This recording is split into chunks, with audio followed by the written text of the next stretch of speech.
Hello and welcome to Chatz in a Pickle. This is the podcast about not struck work between two friends who just want to keep hanging out.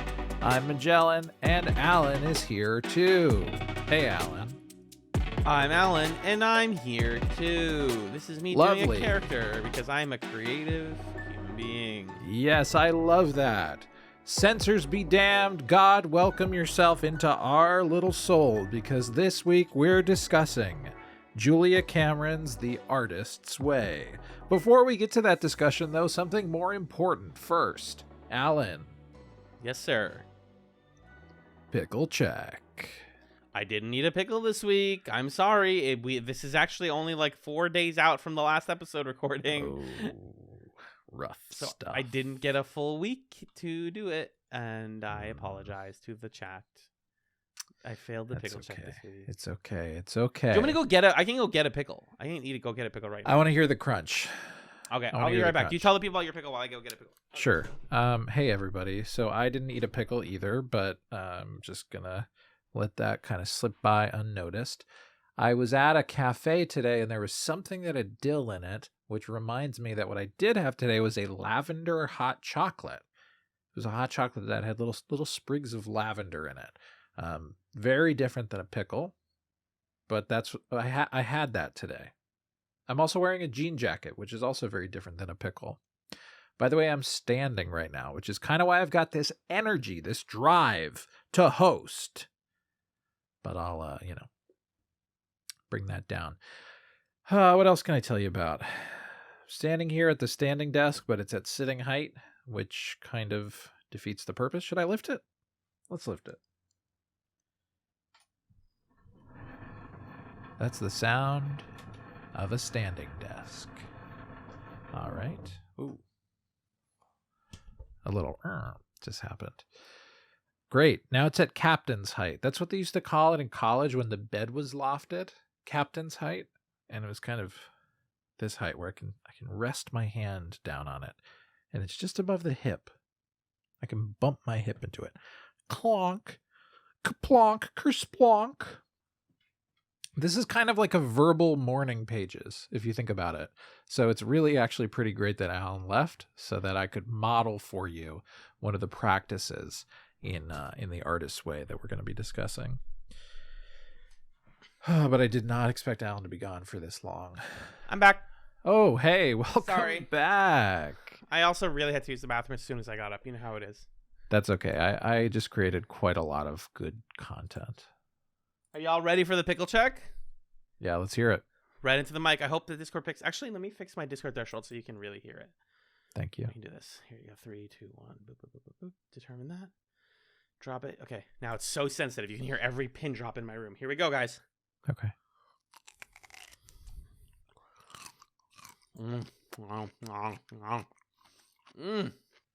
Good.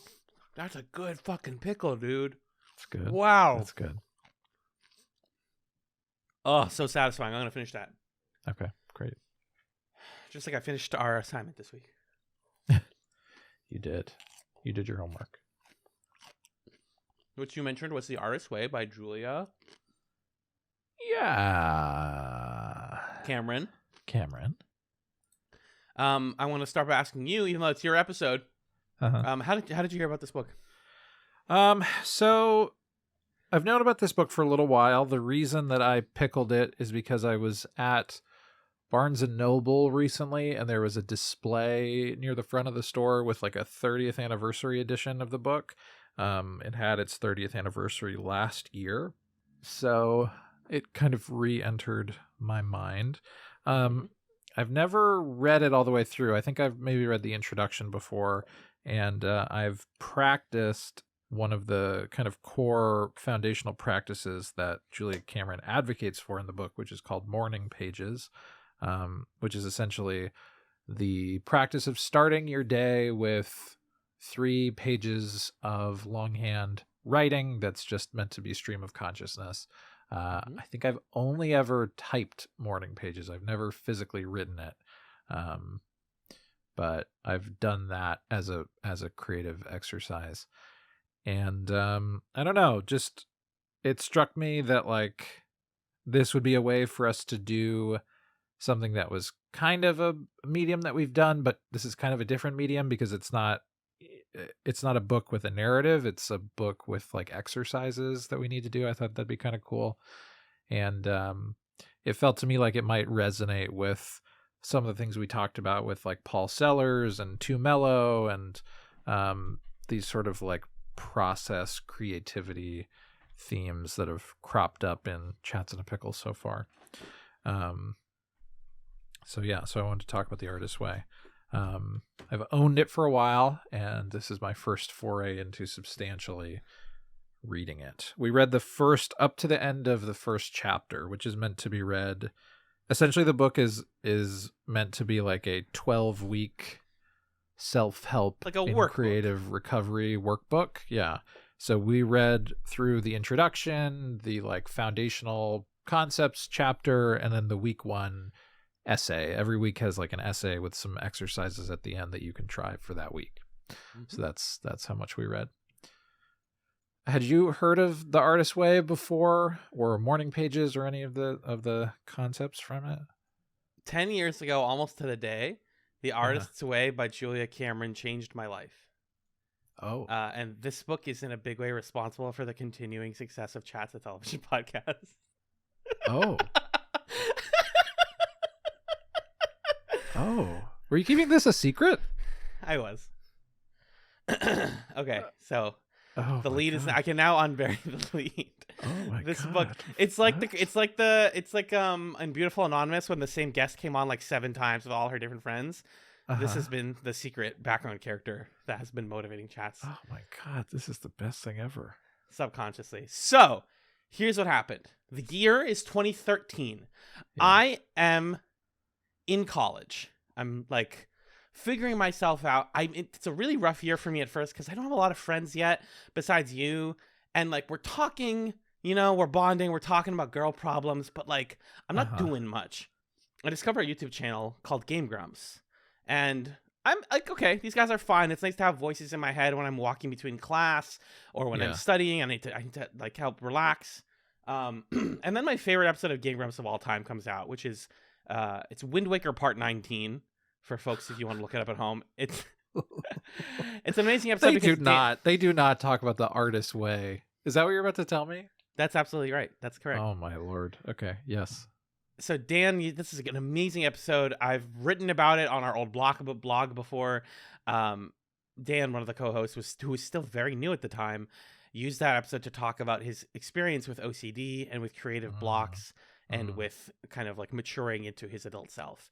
It's a beautiful episode. Well, it's just like one of the best examples of a good Let's Play commentary, in my opinion. In that episode, one of the nuggets that he brings up when they start sharing like quotes that they love, about like art or creating or things. Aaron shares a quote from Bruce Lee. I rewatched it yesterday.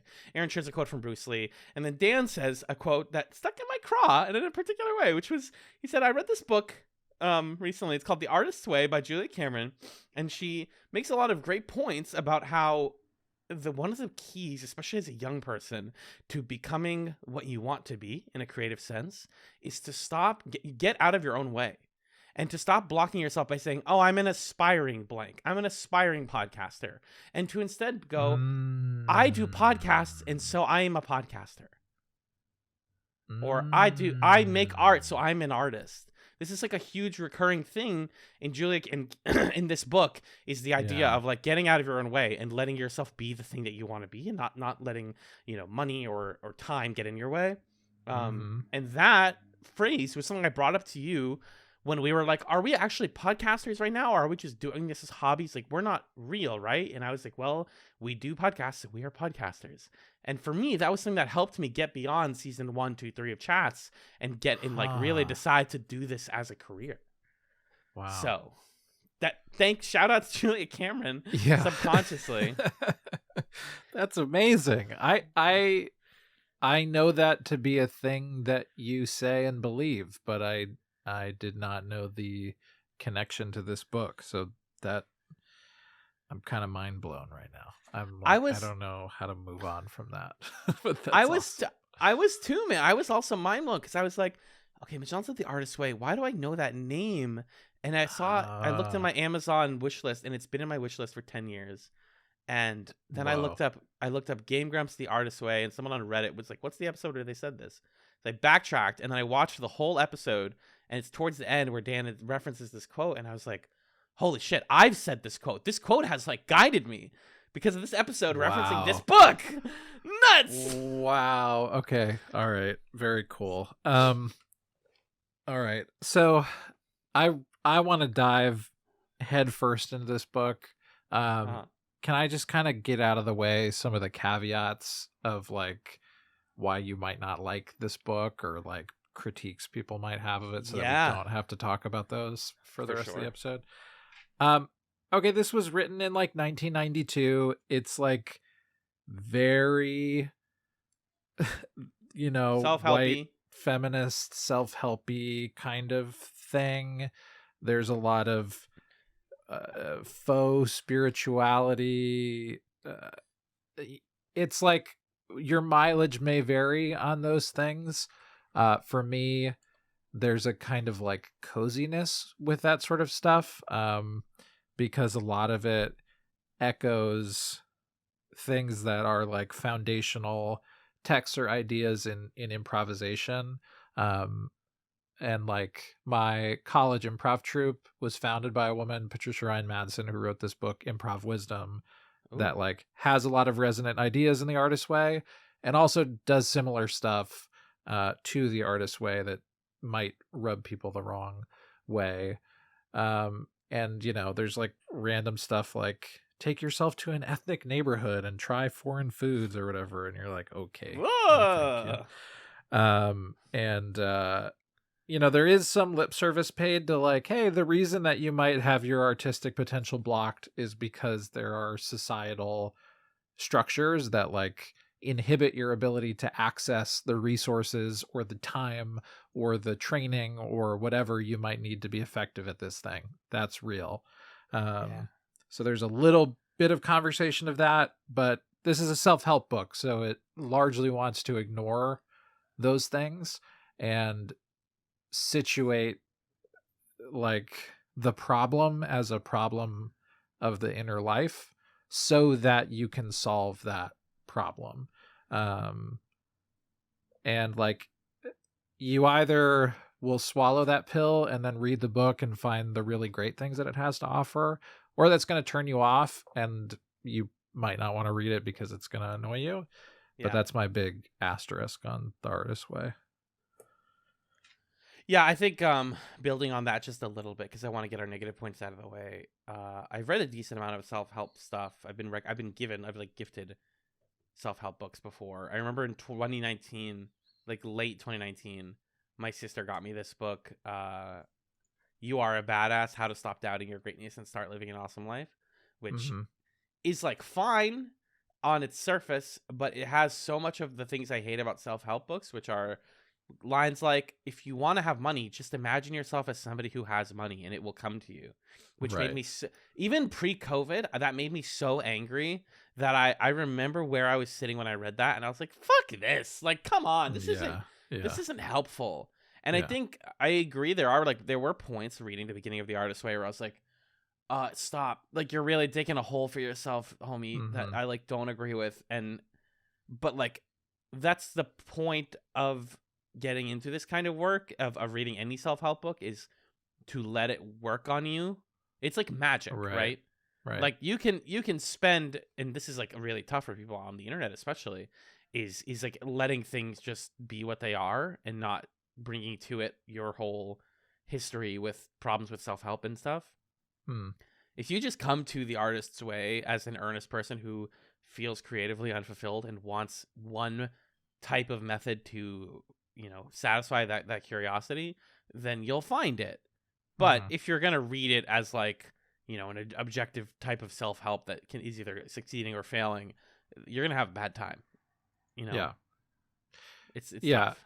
definitely. And to the book's credit, like you're saying, this is not like a think and grow rich kind of book. It's not trying to claim that it's gonna get you the fame and fortune you've always wanted. But it definitely is on the shelves with those kinds of books. So Yes. that's a thing.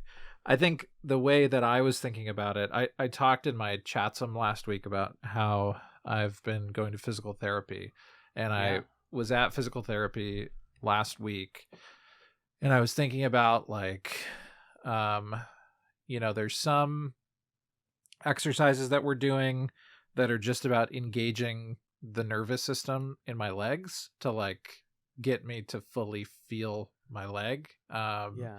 And then there's other exercises where like I have some hip issues, and there are exercises we do specifically to work on the hip that cause pain in the hip, but that's like part of the recovery process. And as I was doing those things, and doing these little exercises and repeated motions, and some things that were meant to make me feel better and some that were meant to challenge me, I was like, this feels like an improv class right now. And I had this realization that improv class is kind of like creative therapy, but not like talk therapy, like physical therapy for your creative self. And there are exercises and activities that are meant to engage the nervous system of your creative self and get you to feel your extremities. And there are exercises that are meant to make you feel uncomfortable because you don't ever work or stretch that muscle, and you need to build it up and strengthen it. And that's kind of how I approach The Artist's Way as a book. Is it's really just about engaging you in the process of like working the whole creative body and becoming in tune with it. And on that level, I think it's a valuable book for anybody. And some of the spiritual stuff I was vibing with, and some of it I was like, no, okay, I don't know about that. But the more kind of like mindful, healthful wellness side of it resonated with me a little bit more. Right. And that comparison to improv is actually very apt. I was thinking the same thing with everything I just said, where it's like, people complain about guys who do improv, and there's a type of guy who does improv, and both of us have at one or other point of our lives been that person. But I'll never forget the way you got me into improv, which was, I was like, what happens if I get like way too into it?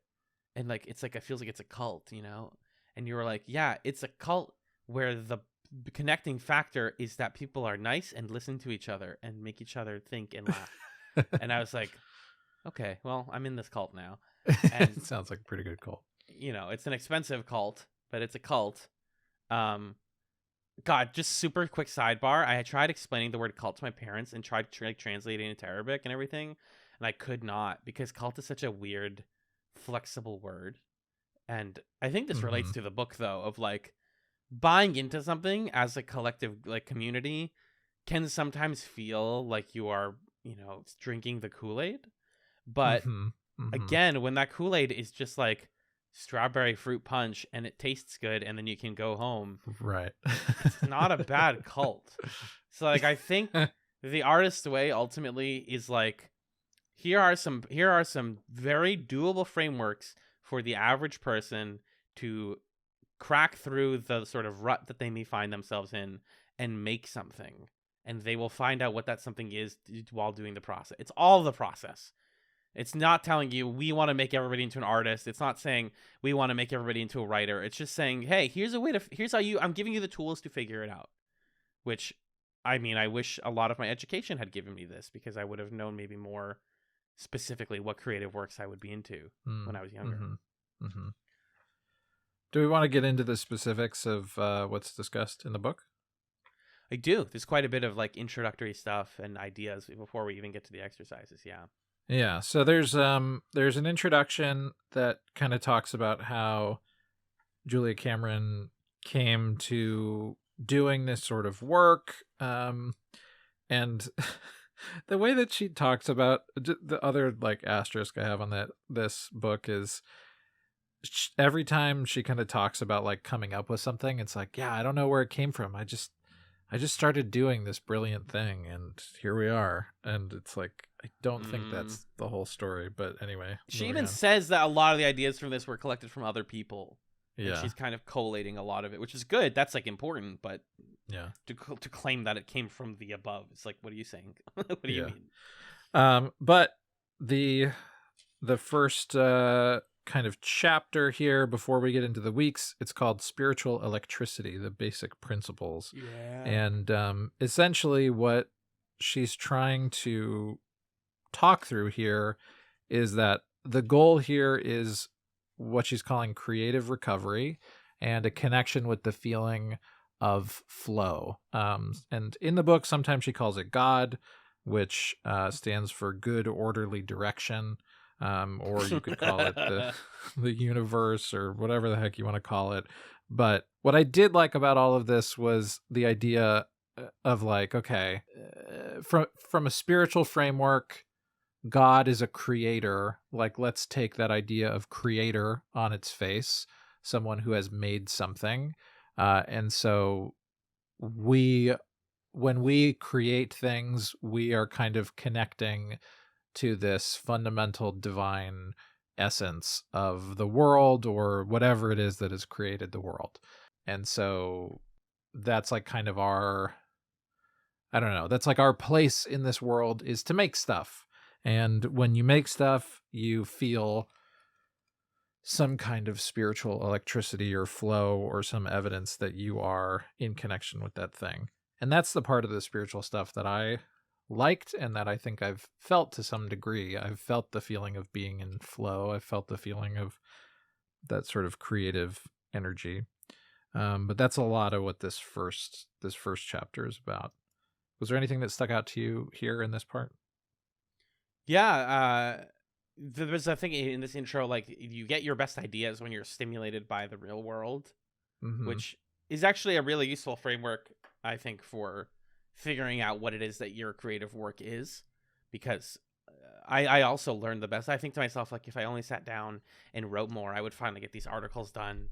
And like every writer I've ever met, when asked like, how do you deal with writer's block or creative like dissatisfaction, their answer is like, go read something else, go outside, go to a bar where people are just talking, hear the way that other people talk and think and act, and that's where art comes from. That's where the sort of, I've seen other metaphors that are like, oh, creativity is like a fairy that flies around and sometimes enters your body and then leaves on its own accord, and you have to capture it while it's with you.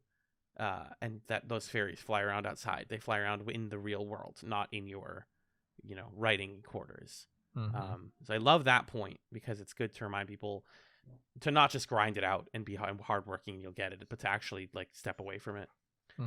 And then the other really big one from the intro was this stuff about creativity. I'm not sure if this was in this very first part or not. Creativity is showing up. Creativity is listening to the voice in your head begging to be let out.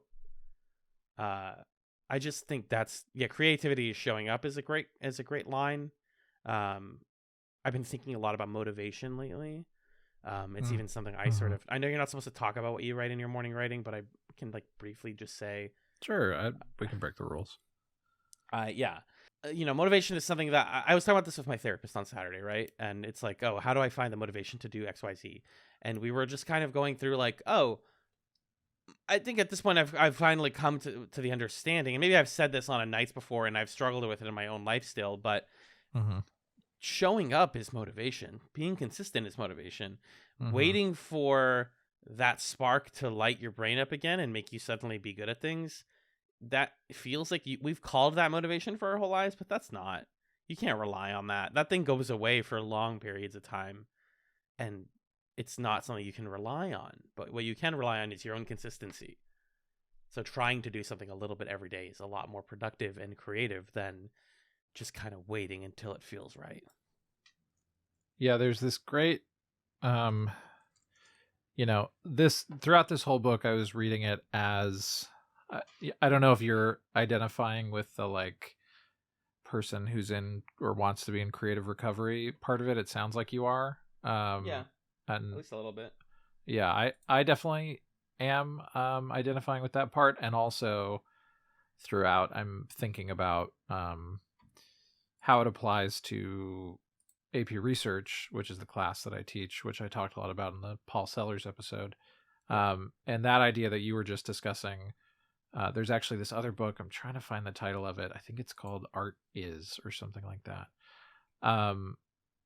But essentially there's this like anecdote or parable, the parable of the pottery class. Have I told you about this before? I don't think so. Essentially, it's about this pottery class where this teacher splits the class into two groups. And one group, it's like, okay, for the next 30 days, you're going to make one pot every single day. And you're going to get graded on like the number of pots that you make. And then the other group, it's like, you have 30 days to make one pot total. And you're going to get graded on like the quality of that one pot. And the group that had the best pots were the ones that just made a pot every single day. Because that act of like continually doing a thing and building creative momentum is what ultimately produces the kind of motivation you're describing to do your very best work. Yeah. So it's just so funny. Like, you can hear the same lesson from like a million different places, but it's so hard to internalize, because it feels like, God, I wish I just had that feeling to get me up and get me out of bed and get me doing the thing that I want to do. But the paradoxical thing is like, doing the thing is what's going to make you want to do it and what's going to make you better at doing it. Which is, like you're saying, a core idea in the artist way. And I love that stuff, and I wish I had read more of this or understood more of this when I was figuring things out. I don't, not to say I feel like regret. Right. Like, these are still Right. really useful tips, even in my crusty old age of 29, you know. But like, I don't know, these are good tips, man. That's why I texted you. I was like, man, this book has got the juice. Like, it's hitting in the right ways. It's not to say like, oh, I really needed this right now. I know you're saying it sounds like you kind of felt that way. I can even acknowledge, even if I don't feel like I needed this right now, that I am glad it's here. Mm-hmm. Is how I felt about a lot of, especially these early parts, like the how to use this book for creative recovery segment. Yeah. Do you want to talk about the basic tools, the two basic tools that are described in the next chapter? I do. Okay, so the basis of the creative recovery in the artist way is two practices that Julia Cameron encourages. One of them is a daily practice and one of them is a weekly practice. The daily practice is called morning pages. And essentially the way morning pages work is you get up a little earlier than you usually do and you write out 3 longhand handwritten pages about whatever is on your mind. You don't judge it. You don't interpret it. You're not trying to accomplish something. You're literally just trying to write the things that are on your mind. And the argument that she makes, well, actually, I won't get into that. I'll say what the other tool is. The other tool is a weekly practice called the artist date, where you go out of your way to do something that's to protect time for yourself, do something for you that is going to bring you some kind of artistic inspiration or just some kind of encouragement or whatever it is, that is going to be inputs into your creative mechanism. Because what she sort of argues is art is really about like repurposing the images and ideas and things that we bring in throughout our lives. So we need a set of inputs, and then the morning pages is a place to start to process those things before we turn them into the outputs that are whatever our art ends up being. Our day to day. Yeah. Yeah. So did you do morning pages for this podcast?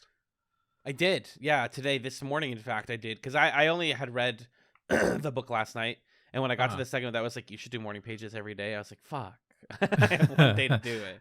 Yeah, I didn't give us a lot of time to actually put stuff into practice. But I did do something very similar to morning pages back in 2022, which is I journaled every day without missing a single day. Yeah. So I wrote 1 page every day over there. So the idea of doing 3 pages a day was really daunting.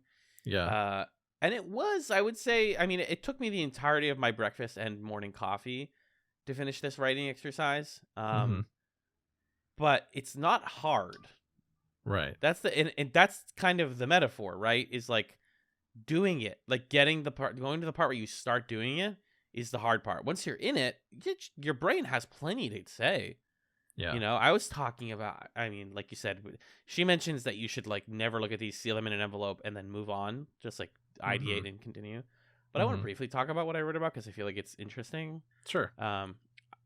She even says like a lot of what you write is not going to be interesting and not memorable and not like worth thinking about, but just like putting it on paper matters.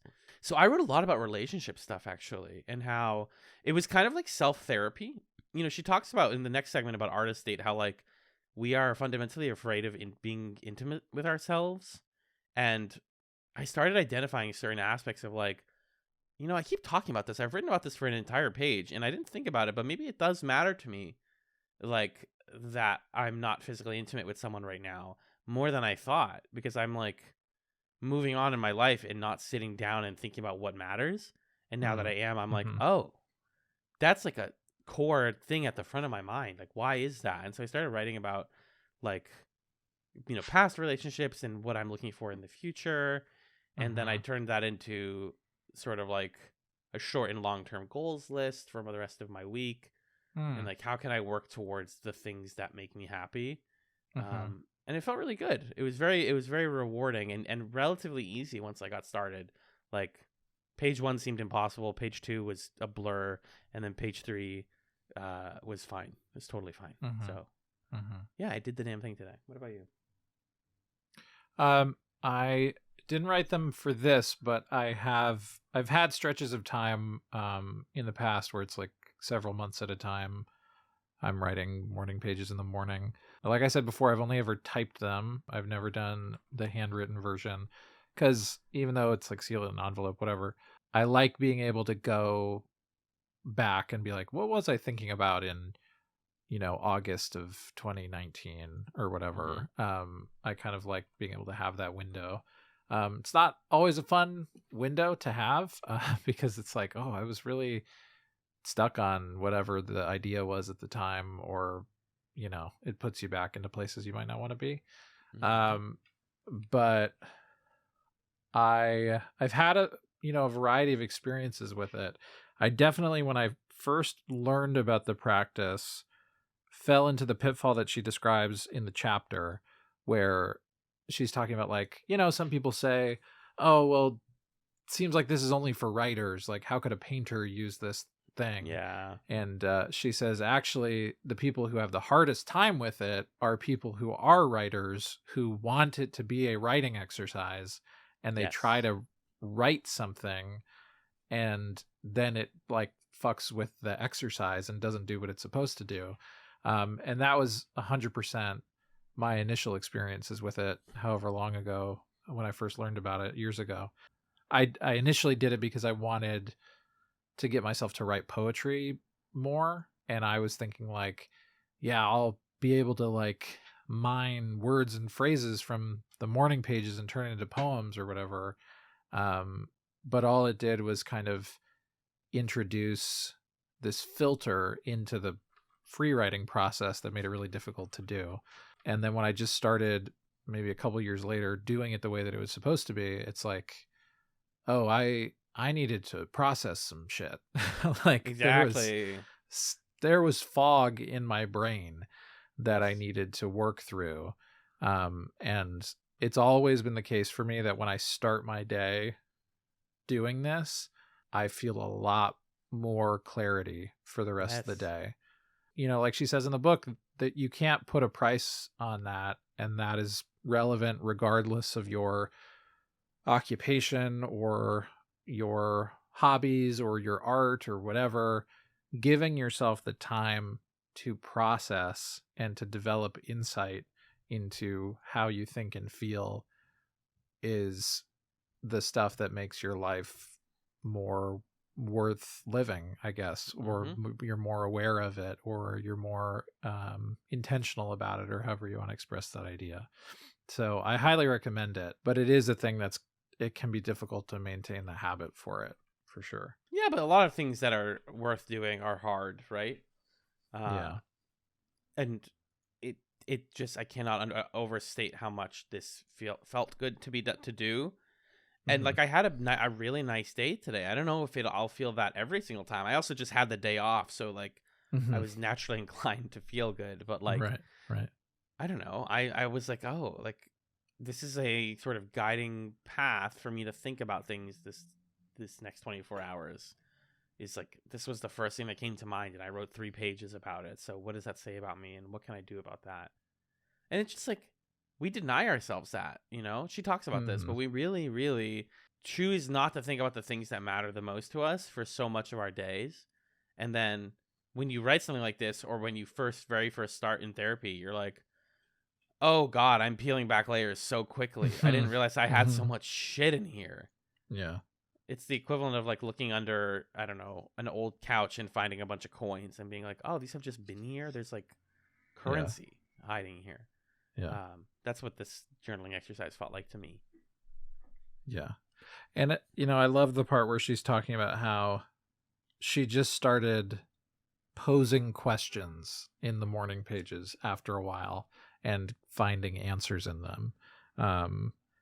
And yeah, it's just this like fundamental affirmation of, if you want to be an artist, if you want to be a person who creates and expresses things, before that stuff will come out of you, you need to tell your subconscious brain that it can say what it needs to say, and that the things in it are of value. And you need to like establish that level of trust with yourself, free of judgment. And then you'll surprise yourself with like what you already know. You already have the answer to your question, or you already have inside you the thing you want to express or whatever. So I really like that about it. I don't love,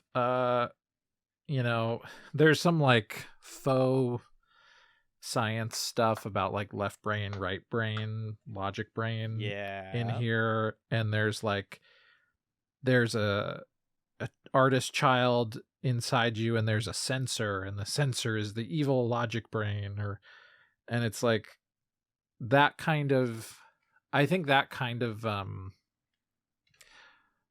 like bifurcation, is that the word I want? That kind of like divvying up of the brain into these two parts that are diametrically opposed to each other.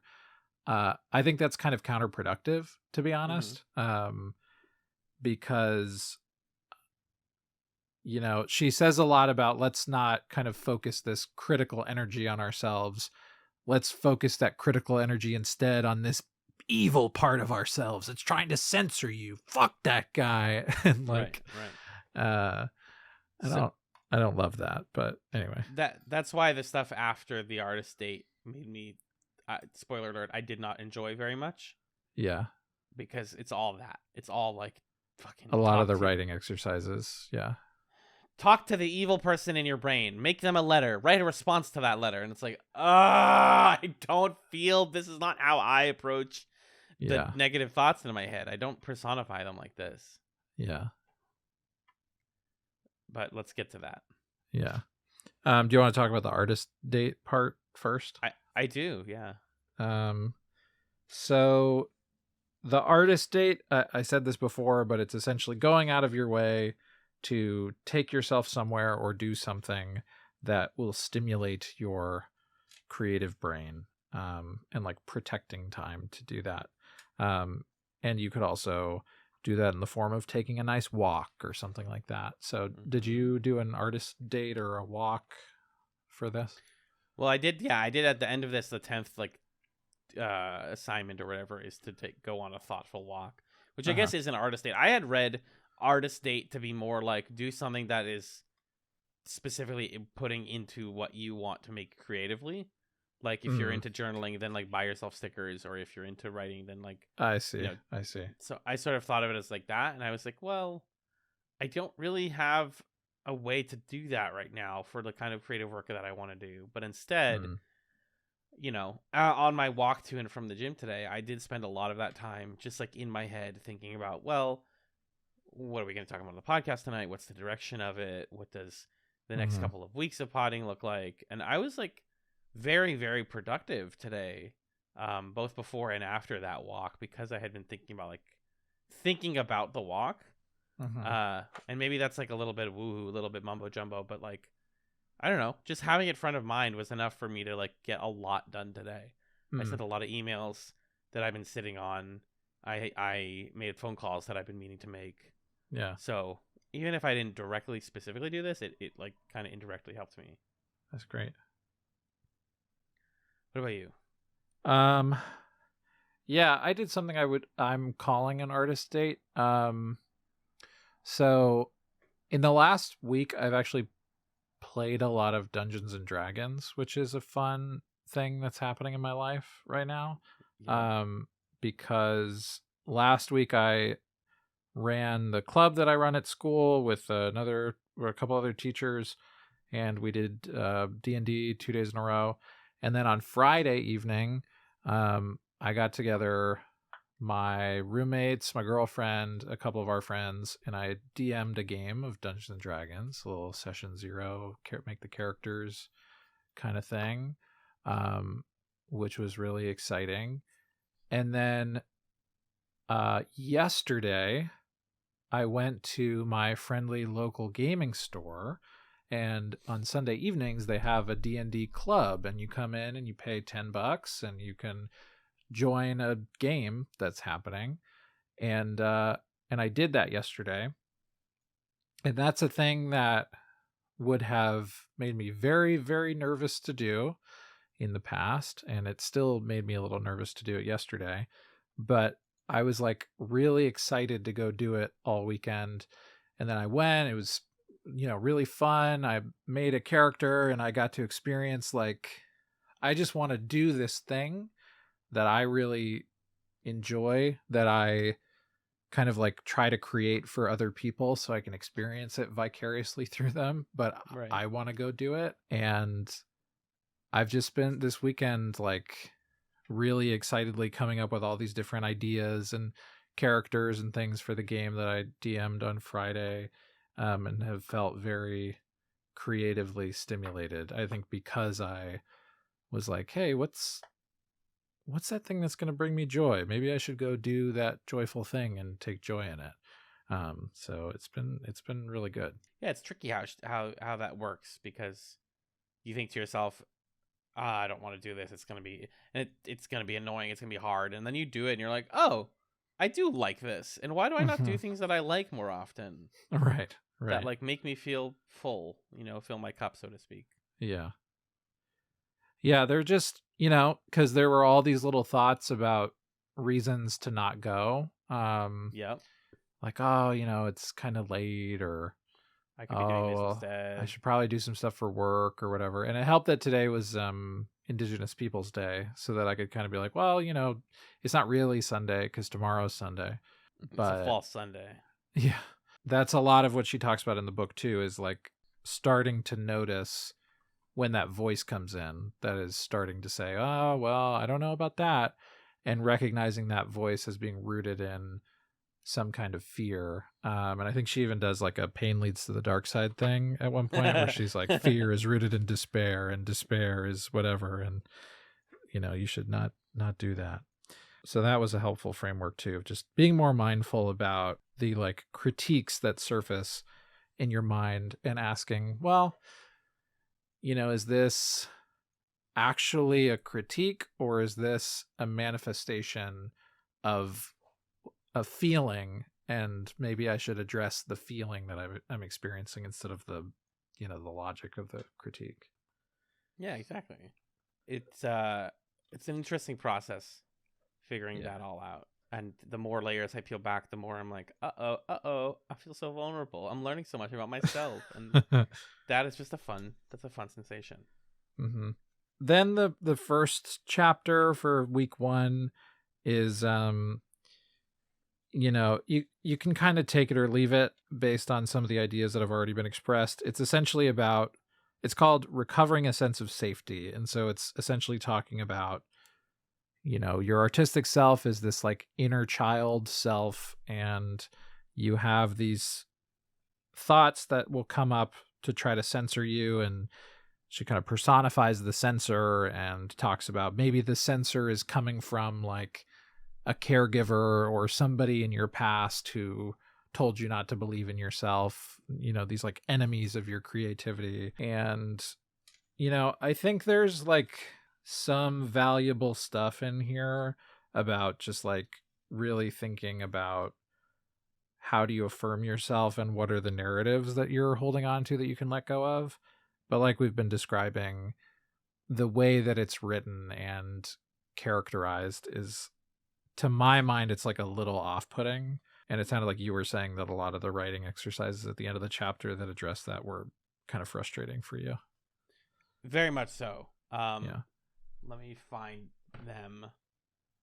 I did them over the course of 2 pages. I could have written way more, but I just felt so. There are a bunch of them are called like time travels, like go into your past and think about something from your past. Classic therapy idea. And then they get a little bit more creative, writing horror stories about yourself. Write a horror story about the situation that, was stifling to your creative mind. And then write a letter from your childhood self about that moment and what they would say about it. And then it pivots, and you're writing about champions in your life, people who encourage your creative growth. 3 people who encourage that. And then they have these things. I forget what they're called. I could pull up the term in the book, but like there are like affirmations. Oh, blurts. So like you have affirmations and blurts are like things like negative thoughts that you think about yourself and your self-worth. And affirmations are positive things, but what she says is to try and write all of your blurts as affirmations, like just change the wording and turn the same thought into the other thing. Yeah. And there's a part that's about encouragement. So basically telling yourself that, hey, this thing that I did is incredibly powerful and useful and good, and that's something worth acknowledging. That's a great one for me as somebody who needs a lot of self-encouragement sometimes. Next we have imaginary lives. This one's fun. She says to have fun with it and to be light with it. Yeah, but basically, I like that one. Come up with 5 imaginary lives you could see yourself as. I struggle to not come up with ones that are just girls, so I'm sorry. No, I wrote, I can talk about this one. So I wrote pilot, because I like the idea of knowing how to fly a plane. Supermodel or idol, because girl. Public speaker, which will come back in a second. Construction worker. And sculptor. Later, I think she talks about how the next task is like, do something towards one of these lives that you wish you had.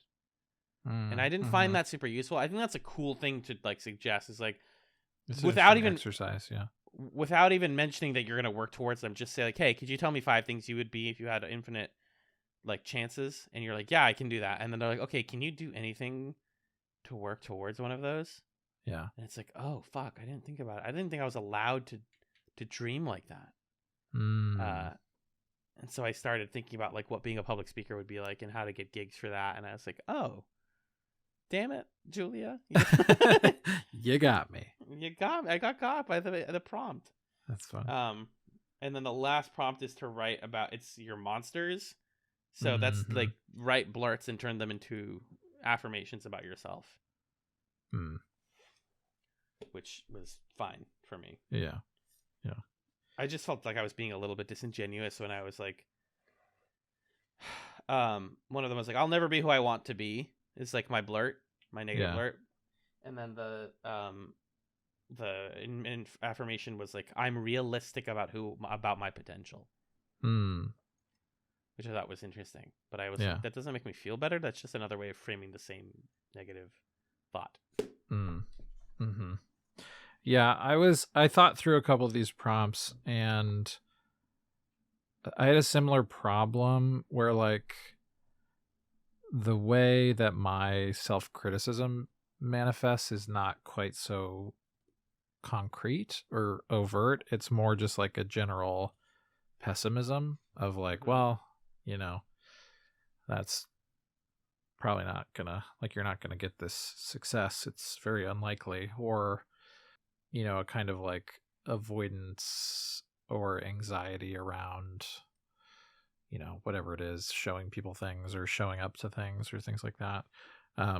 So it felt hard for me to figure out how to express that as like a voice that pops up in my head and says something mean, because it feels more like a kind of fight or flight response that's happening in my body.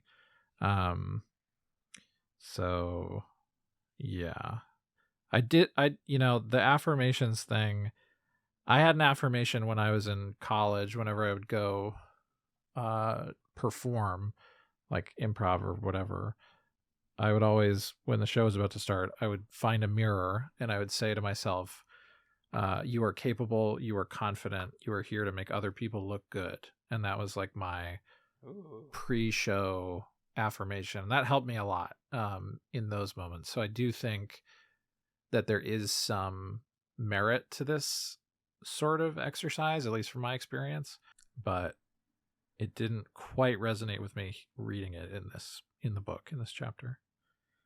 I think like so much of this book, you get what you put into it. And if I really focused on like a good affirmation that I could say to myself all the time, specifically one that comes from a blurt, right? From a negative thought that you tweaked. It's like if you start to feel invincible almost. Yeah. If I can take the negative and turn it into a positive, then I can't be stopped. That's like so I love this podcast. This is a quick tangent again. We're full of tangents tonight. Podcast called the Best Advice Show. It's like a very short, like 5 to 15 minute podcast every like 3 days. And this episode that I'll never forget recently came out where the guest was like, if you can stop being afraid of being outside in the rain, then there is no weather that can stop you from living your life.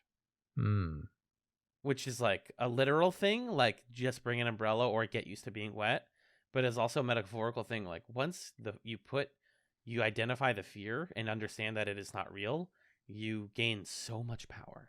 Yeah. And I know this shit sounds really foofy and weird, but it works. I'm not afraid of the rain as much as I used to be. I'm just telling you.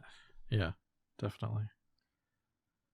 I like that. I had a thought actually from all of these exercises this week. So I was watching a television show. I watched a piece of Struck Work with roommate of the podcast, Sean, and it's like becoming our new show of sorts, and it's a reality show.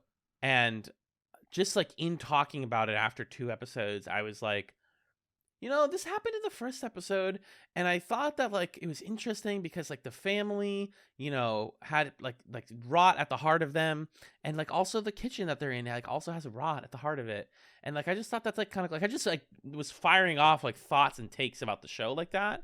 Yeah. And he was like, he turned to me, he was like, "You're a TV podcaster," and I was like, "Fuck!" Like he already knew that, but he meant like. You can't deny the thing that you are. Like you're successfully, you've embodied the thing that you wanted to get good at, and you're just naturally doing it, even when you're not planning to. And I was like, and I started crying. I love that. Yeah, it also means I'm really annoying on dates because I cannot stop talking about stuff like that. That's funny. I had kind of a more existential question about Chatz, a television podcast, or Chatz and a Pickle, even. Sure. When reading the chapter, because there's this part where they talk about like I forget who, but she's like crediting an author who said that critics are basically blocked artists, and I was like, damn, maybe we're just blocked television writers or something like that. I think there's probably a kernel of truth in that. Shadow artists. Shadow artists. Yeah, there's this whole thing about shadow artists, right? Which I don't love that term, but it's like you live in the shadow of artists that friends or loved ones or people you admire, and you're like, oh, I couldn't do that, but like I'm gonna support this other person's dream and like kind of live vicariously through them. So I don't know. It's got me thinking maybe we're shadow artists over here at Chatz, but I think we bring a lot of creative energy and joy into what we do. But definitely the book kind of like held a mirror up and was like, "What about you?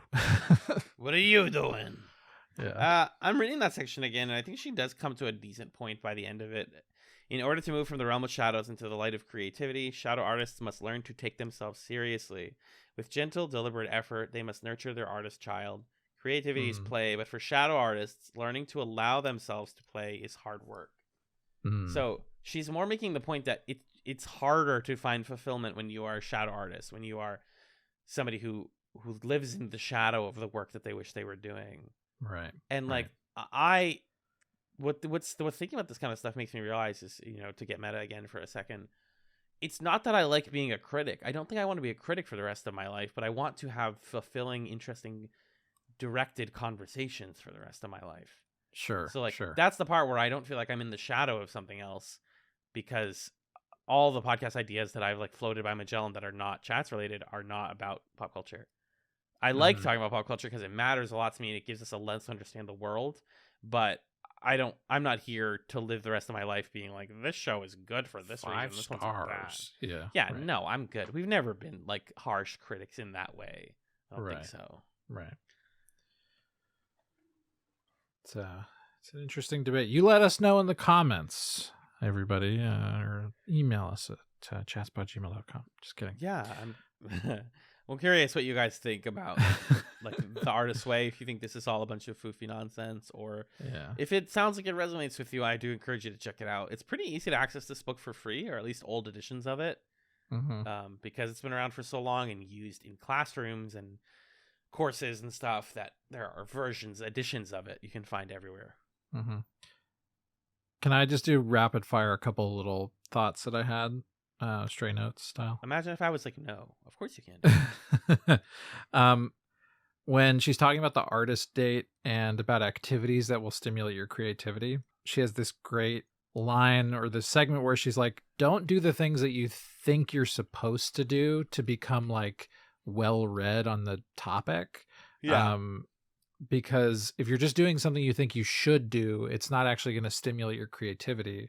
And then she boils that down to saying that you should be searching for mystery, not mastery. Like, follow the things that are genuinely engaging your curiosity, that you're like, ooh, I want to know way more about that, even if it's not like the canonical text or the thing that you're supposed to start with or whatever. You follow what your inner child is interested in. There's this other little pithy line where she says sight leads to insight, which is cool. What does that mean?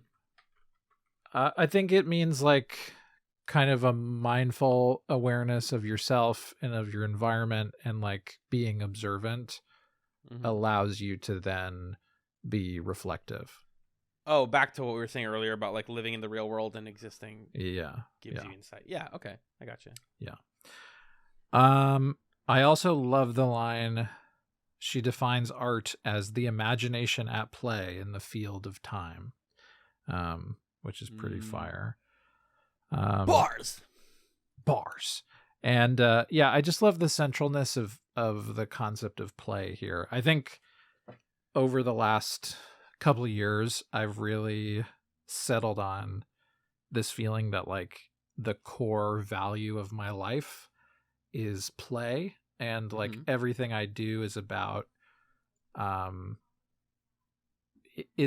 enriching play in the world. And like even myself as a teacher, and thinking about my stance on equity and access, to me an equitable world is one where everybody has like the opportunity to play, in whatever that means for them.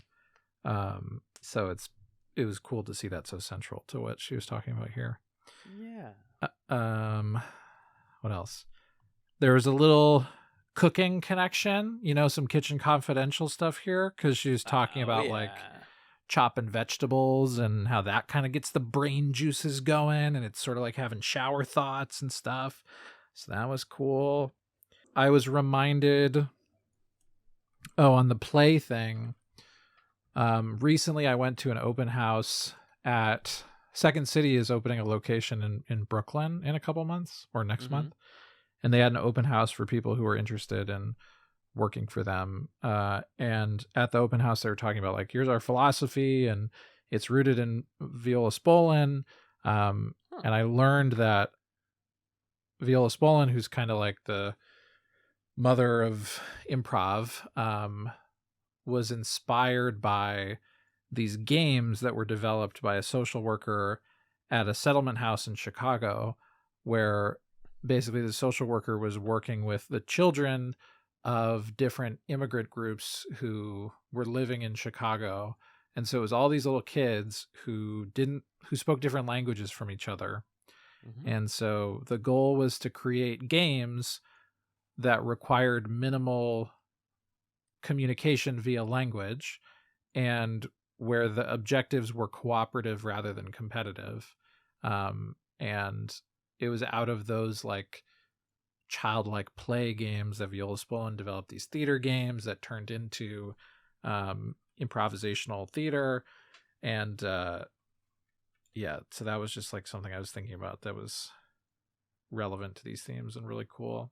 Sorry, this is like my rant at the end here, but I just hit him with it. People love this. Everyone's always like, "Where's Magellan's rants?"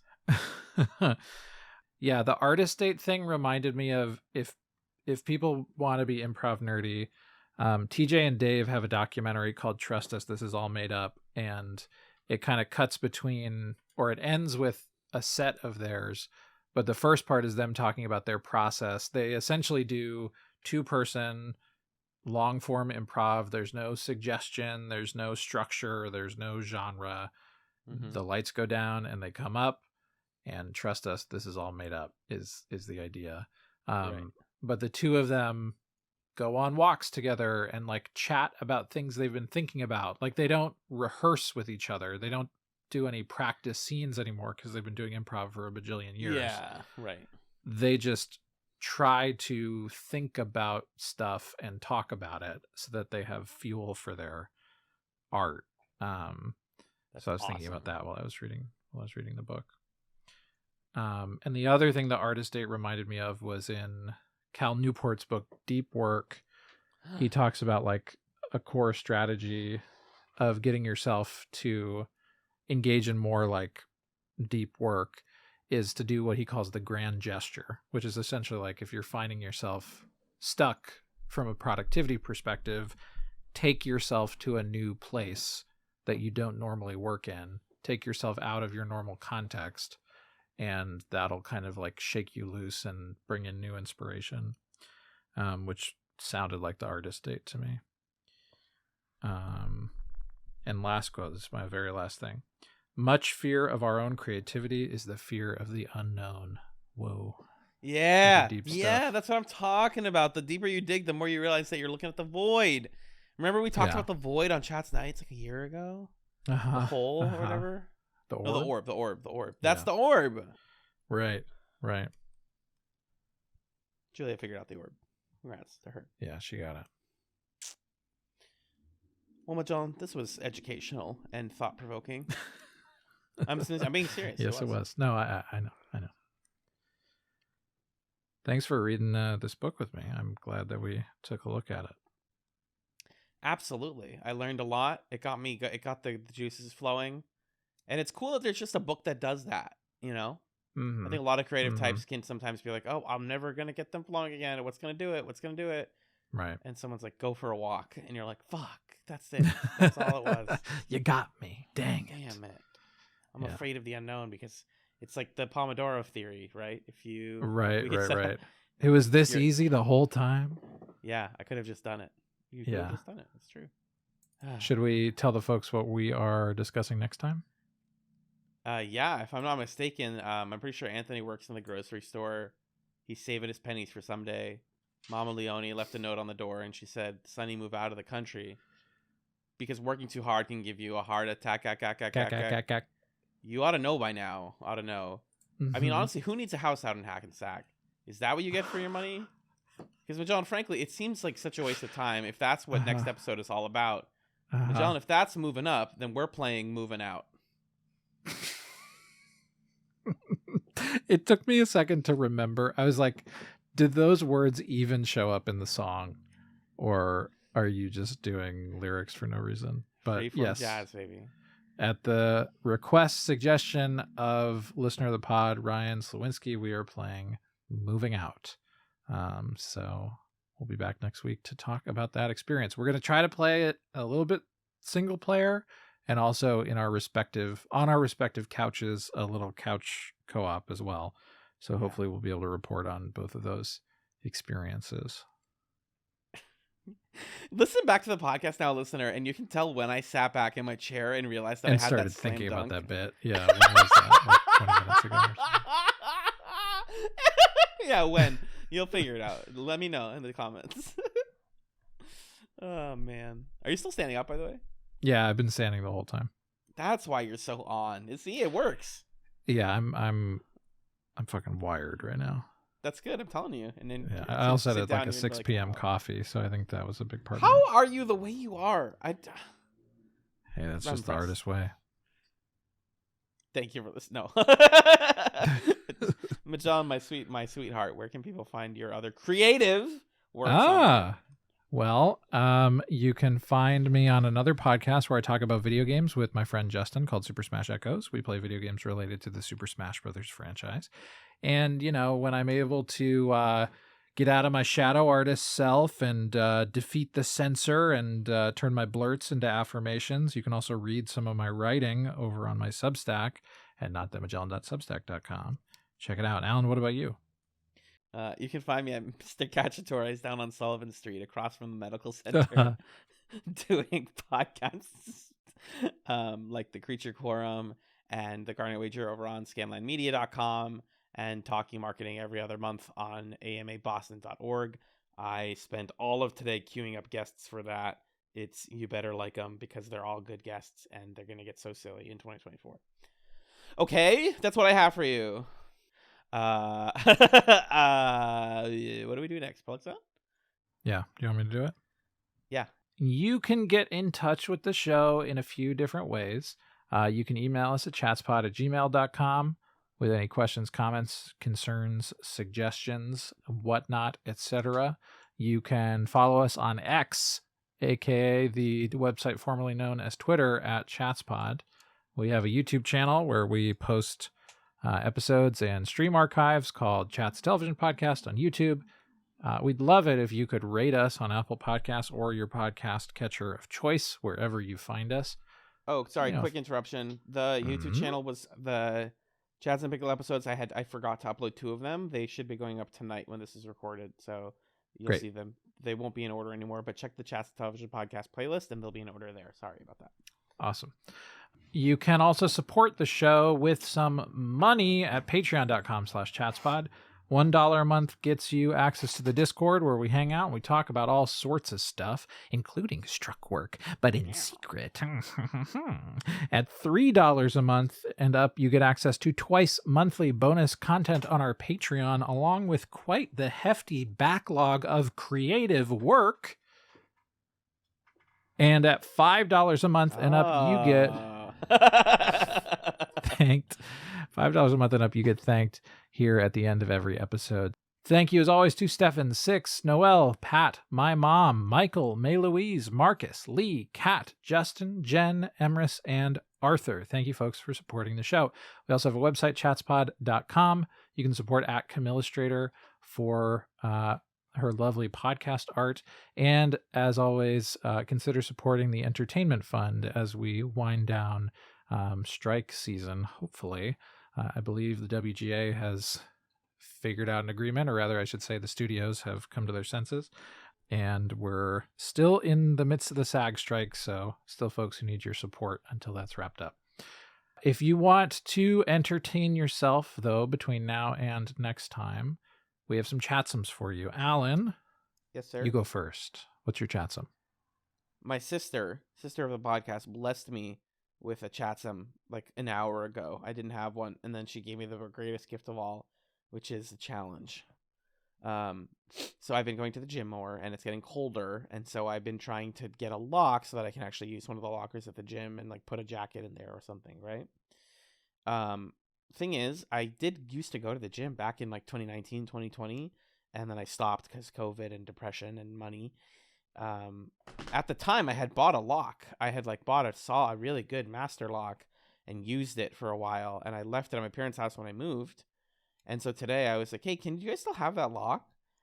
And they were like, yeah, we have it. We found it for you. And it was unlocked. And I was like, sweet. So I can reset the passcode because it's unlocked and I'll be good to go. And I was like sitting with my parents. We had just finished dinner. And my sister, who is I will describe her as an agent of chaos, was like, hey, what's this do? Do you know the code to it? And before I could tell her that I didn't know the code to it, she locked it, therefore making it entirely impossible for me to ever open this lock again. Oh my gosh. And I was so close to being mad. And then my mom was like, why did you do that? And she was like, well, he didn't react strongly enough. He didn't tell me not to. So I just kind of did it. And my response, because, kill him with kindness, was to start researching how to crack a lock. And I've discovered my new favorite little fidget. I'm doing it right now. I've discovered my new favorite fidget thing, which is listening to the tumblers. And I think I already have the first number of this. It's not hard. But like this book and how it talks about creative work, you just have to start doing it, and you realize it's pretty easy if you're patient and have a good ear. Okay. And I'm going to unlock this lock. So my chatsum is to get into lock picking. You can check out the lock picking lawyer on YouTube if you want an actual media based chatsum. But okay, that's awesome. And my sort of like metaphorical chatsum is take the annoying things that happen in your life and make them funny. Yeah, that's fantastic. That's a very good chatsum. Thanks. I'm glad you're like giving me so many compliments today. I feel like I'm on my game, and you are too. Thank you. Anyways, what's your chatsum this week, babe? I have a tabletop RPG cool book chatsum. I was at as I mentioned before, the friendly local gaming store. And I picked up a copy of a teen superhero RPG called Masks, The New Generation, or A New Generation, or something like that. And it's a really great, easy to pick up, but there's a lot of flavor to it system that is essentially all about playing one of the many different archetypical teen superhero characters, whether that be your Spider-Man type or your Jean Grey type or whatever it is. And they just do a really great job of making each of those different character options feel really evocative and cool. And it's like, wait, I want to play this one. I want to play this one. I want to play that one. So, as someone like me who's a fan of well-designed and well-illustrated and well-thought-out RPG books, I'm glad that I picked that one up. So that's my chatsum for this week. What is it called again? Masks, A New Generation. It runs on the Powered by the Apocalypse system, which you may know from Dungeon PBTA. World. Yeah, I know a lot of PTA games because I know the guy. Yeah. Love it. I love it, Greg. I want to say thank you for being the blurt to my affirmation, because I can't have myself without you. And thank you guys so very much for listening to this episode of Chatz and a Pickle. Peace. Bye-bye. Bye-bye. Bye-bye. Bye-bye. Bye-bye. Bye-bye.